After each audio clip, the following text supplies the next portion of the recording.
Hello right bags, it's Jade, welcome to a Conan Exiles update video. Conan Exiles, where have you been? Well, there hasn't been that much news going around and there hasn't been as much new content in the last 6 weeks or so. In fact, it's been a couple of months now since we had the dungeons go out, the brand new Warmaker stuff. That stuff lasted a while, you guys really enjoying that content, but it's been a hot minute. I thought we were going to get content every sort of 6 to 8 weeks, but it turns out it's going to be maybe 2 to 3 months.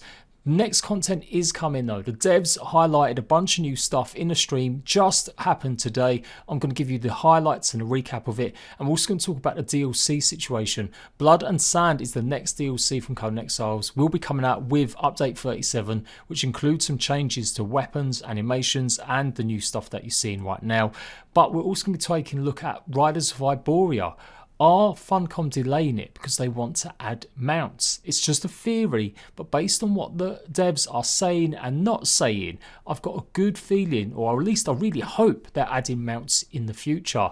It's a dream for many players. Lots of people would like to see it added. Some people don't think it needs it at all. You let me know your opinion. Do we need mounts in Conan Exiles? Anyway, don't forget to like, make sure you subscribe for the best in survival game news, and let's crack on with everything you need to know about update 37 so far. So the community manager is with the brand new lead designer. They've got rid of the last guy. I don't know what he's doing. I don't know if he's working on new projects like June. That's a big multiplayer game that they're currently going to be working on, or they're working on in secret right now. That's where Joel Bylos, the original lead designer and creative designer of Conan Exiles, is putting all his energies in the last year or so. So this new guy Alex has got big ideas, and he's also starting to change stuff around with the weapons that we currently have. Introducing in early September, no official date yet, but it will go on test live very soon, are short swords, two-handed axes. These are two of the weapon types that are coming. Basically, you're going to see a lot more of these as well in the DLC. There'll be the DLC variants, but they've got to give us some free ones too. The short swords are meant to be for close combat, maybe with groups of friends. Instead of always hitting your friends whenever you're taking on a bunch of enemies or other players, the short sword is meant to be very good for group contact, I should say. Contact. And it's an idea is that it's more focused attack. It's got a very short sword. It works obviously with a shield, and you can see the animations for it are pretty sweet. But yeah, that's what it's meant to be. The short sword is meant to have that more focused attack, so it won't do any big field damage to areas around you. It's going to help you out in group situations, which will be actually pretty interesting, because definitely a lot of times I've gone and done dungeons with subscribers and friends, and we've ended up hitting each other more than with the actual enemies. Then we have the two-handed axes. These are going to be in two variants. You've got normal axe, and then you've got the star metal axe, or iron axe and normal axe. So these are going to be good. It's going to be adding much more area of attack damage. It's really going to be like a wild berserker. They're going to be rotating and spinning around. As you can see, it's pretty wild how much that will last. It's almost like a spinning Tasmanian devil. Do you remember that one from back in the day? That's what I'm kind of getting from this vibe. Definitely one, if you've got multiple enemies, multiple creatures around you, it's going to be really good for that type of attack. Just some additional gameplay with the shield as well, working with the shorthand swords. They are making changes to other weapons as well. They're making changes, I do believe, to great swords and the two-handed swords in general. In fact, they're making changes to a lot of the weapons, including normal swords as well as sort of spears as well. They use the term role identity a lot in their live stream, talking about how the weapons don't really kind of match what they should be doing, or how they really are used effectively on the actual live game. So they want to tweak it a little bit. They've changed animations, they've changed some of the combos. Not every single weapon is going to be changed, but definitely the swords, the two-handed great swords, and the picks are basically going to be some of the ones that are going through some big changes. This is an older build that they're using right now. The test live version supposedly will be a little bit more updated, so there probably will be some changes or variations. So I'm not going to focus too much on some of these changes until they're actually in effect on test live servers, but just give you guys a heads up of what to expect with the changes coming to a lot of weapons. But probably the biggest one that they've done is they've changed the way that spears or picks kind of work. You won't necessarily do a sweep around attack anymore. It's going to be much more focused in front of you with stabbing motions, because that's how they really feel the spear should be doing it. So here it is in action. This is what's going to happen when you do just, I do believe, a normal attack. It's more of just a quick stabbing motion. Next up, they've got something really exciting for PvE players or private servers. They've got battle standards that have been added, which enable you to have a PvP zone. This is great stuff. This will enable people to have proper arena battles without losing all your items or without having to turn on PvP on and off with your server settings all the time. This is going to be something for just PvE servers and official as well. You place the battle standard down and it will give a small area of effects that will take place. You can only place it on lands claimed by a player, so i.e. like foundation pieces, but it will have a big sort of cone of effect. Again, this is an older build. They've said the shimmer that you can see is not going to be 100% correct when it finally goes, and it gives you 4 options. It says, while in this area PvP is enabled, do you want to accept? Yes. So that means just for that one area of effect, once you go in there, you can be damaged by other players, even on PvE servers. The other option is no, so players won't be able to hurt you. If you click that, you can watch other people take part in PvP, but they won't be able to do any damage towards you, and you won't be able to do any damage towards them. Then they've got always and never. Always means that every time you go into one of these zones, it will always be enabled straight away that PvP is on, or never means that you'll never have to worry about accidentally straying into someone's base, maybe trying to trap you or do something stupid, and PvP suddenly turns on. You don't lose your items when you die, you keep all of your stuff on you, so that's another factor that makes it really good for tournaments. They're still tweaking it and adjusting it and making some changes, but that's generally the premise of it or how it's going to work. You craft some up, you'll be able to place them pretty much lots of places, like I said, as long as it's on foundations and it's on land claimed by you. If you decide to change your mind and maybe you do want to participate in PvP later on, there will be an option in this menu settings where you can reset it, so it'll ask you the same question again once more, even if you have always put always or never in the past. And as far as I'm aware from what they said in the stream, it's only session based, so if you log off, then I think your PvP area goes off with you and you have to put another standard down. So I can't imagine it's going to cost too much. It'd be great to see this. It's going to be really good for people that want that kind of combat, want to muck around with their friends or other players, have tournaments, but don't want to keep losing all their items or having to regain it all just because they've been killed in an arena battle. What I think they also need to add is a timer to it. So once you place it down, it would be good to have that option that says, right, we've got a PvP battle going on. The timer's going to run out in 10 minutes. You've got till then. That's just something I think they could add. That would be really cool. But obviously maybe not right now.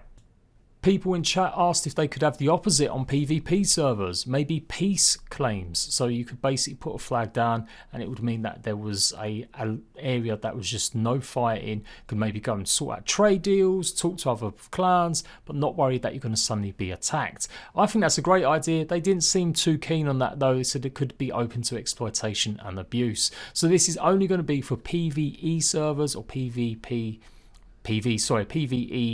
skirmish or fight servers, you know the ones I'm talking about, or it's going to be just for your rentable servers that you've got.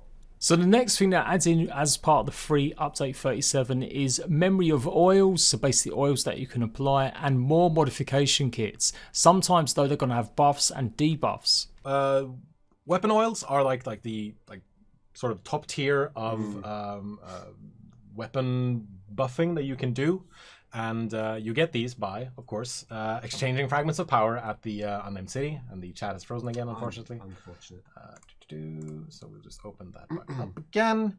And you purchase them from the Archivist with fragments of power, and they craft it at the Fireball Cauldron. So definitely something that's going to be harder to get hold of, but they sound pretty cool. Oil of Balance, which gives you, it decreases your weapon's stamina cost per attack. There's also Oil of Bounty, which increases the harvesting rate of any tool you apply it to. There's the Oil of Concussion, which increases concussion damage. Oil of Penetration, which increases armor penetration. Don't giggle. And there's the Oil of Agony, which increases weapon damage. Now, the bad news is though that these oils will actually start making a negative effect on your weapons and they'll start deteriorating your weapons. You can see you've actually got a timer and that's going to run down. Your weapon will become damaged once that timer has run out. So literally you'll only have a small section of endurance on your weapon and you'll have to go and repair it immediately after using one of these and it's run down. And so for the weapon kits, they also give you a buff and then a debuff at the same time. So for example, it's a playstyle choice here. Yes. So for example, you can increase melee damage and armor penetration, but then your durability goes down. or you can increase light attack damage, and then heavy attack damage, and durability goes down. You can increase armor strength, but that also reduces durability. It's expensive to craft, etc. So if you want to use some of these more advanced weapon and armor mod kits, then there's another, risk reward. It's a choice. Yes. People like choice. So that is it at the moment. I'm sure they're going to be adding much more to the Test Live servers when it's coming up. Hopefully that'll be in the next few days. Give them a couple weeks, and I reckon this is all going to be coming at the beginning of September alongside the DLC, just like they've done in the past. Now let's talk about that DLC. The biggest feature that I think most people kind of miss or saw advertised a lot during early access with Conan was mounts, alongside maybe thrall management and possibly more sort of siege weapons. For me anyway, covering this game as long as I've covered it since the very first day it came out on PC in early access. I have seen the changes, and I've seen how the company have dialed back some stuff. They've added new features, and the biggest thing is mounts. We've had art from the past showing off the horses and the camels with saddles on them, and so a lot of people got really super excited. They have for a long time now said that mounts couldn't be done. There's a lot of misconception though about the reasoning why. Some people also have took it that they'll never be put into the game. I have actually got much more of a better theory or better understanding of it, I feel.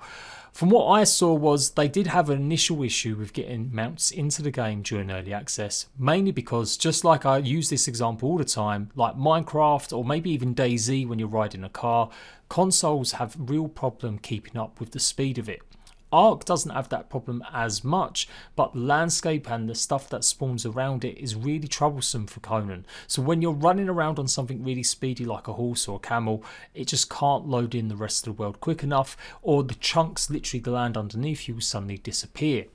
That is a big problem with Conan and other games like DayZ. But as I said, Ark Survival Evolved doesn't seem to have that as much of an issue. Many creatures and even your player, you can boost up the speed so that you can literally run the speed of light if you wanted to, and it loads up the environments fine. So I think that was something they couldn't work out, but I reckon they've probably done a lot of work on that over the last year or so. It's definitely something I would like to see. In terms of mounts, I don't want to see every creature rideable, but I think it would be really cool even if we just had horses and camels as rideable. And they don't necessarily have to go super speedy, they could just give you something more endurance or a little bit quicker than walking pace, just to get you from A to B a little bit quicker. The flip side of that is that other people will say we don't need them. The map's pretty small. You can pretty much run across the map within 20 minutes, half an hour if you're good enough. And they've got the obelisks that you can teleport. So why do you need mounts? But I still think it would open up more gameplay, especially if you could do mounted combat. That would be really opening it up. And then think about the possibilities of having siege weapons or siege creatures, maybe putting something on top of an elephant or a rhino. They're the kinds of things that I think could be really exciting. Now none of that is confirmed, and the devs are never going to say anything right now.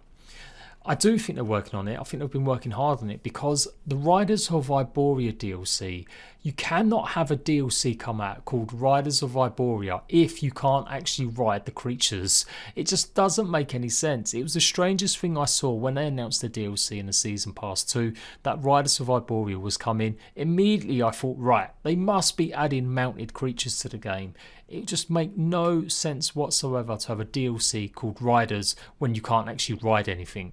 And the devs kind of allude to it or try and avoid the question a little bit. At the start of this stream they say that they've got no news about mounts, they've got no news about thrall management or any sort of new map. But towards the end of the stream they do talk a little bit and just say that they've moved back the Riders of Iboria DLC. It's going to be coming after Blood and Sands. So Blood and Sands September, and I reckon probably see Riders of Iboria in maybe sort of November, December time. That gives them even more months to complete it and see if they can get the DLC working with an update to the game that adds riders. A community question, but I sort of think people want to see some changes to the game. We're going to get there. Yep. Not a lot is happening on that front for Blood and Sands, simply because we're a little bit tight on time, so we introduced very light things in the next patch. Right? There is more coming. There is more coming. I did see a couple of people say that they were a little bit disappointed about what we, did show and didn't show, but there is still more stuff coming. Like as you know from the season pass, there are 2 more DLCs planned, and the idea is to also have some updates that will come out alongside of these DLC plans. They finished off just rattling off some things they're working on, like possibly a nerf to the Jabal claws. That looks like it's a bit OP. Someone asked if they're going to add dual wielding crossbows or crossbows in general. Looks like that's not happening, even though there is a crossbow in the game in the files. It doesn't mean it's actually coming. They really like the idea of just the bows. Overall, they're changing the combat. They want it to be more sustainable and more focused, rather than, which at the moment combat in Conan is just a bit crap. You just kind of lunge at people and you're lucky if you hit someone. I think they're trying to make it a little bit more slow, a little bit more deliberate, and that's good for me. I think they need to raise the skill level. I mean, there is a skill level. I get owned on PvP, but I still think it could be even higher for players so that they can really get to grips with character builds rather than just relying on certain weapons. And I think that's what this newly designer really wants to get across. Next week, they're showing off the actual Blood and Sands DLC content, and they did say that this one's not going to be as big as you saw there. It's going to be the next one, Riders of Iboria DLC and Update 38. That is going to have the bulk of this big content, which I really do believe is going to be actual riding. So once this is all on test live, I may have a little look again and give you more in-depth guides to the oils and the modifications, and a quick look at the short swords and the two-handed axes. Don't forget to like if you found this stream recap useful, and make sure you go and check out all my other survival game news. Until next time, Ratbags, laters.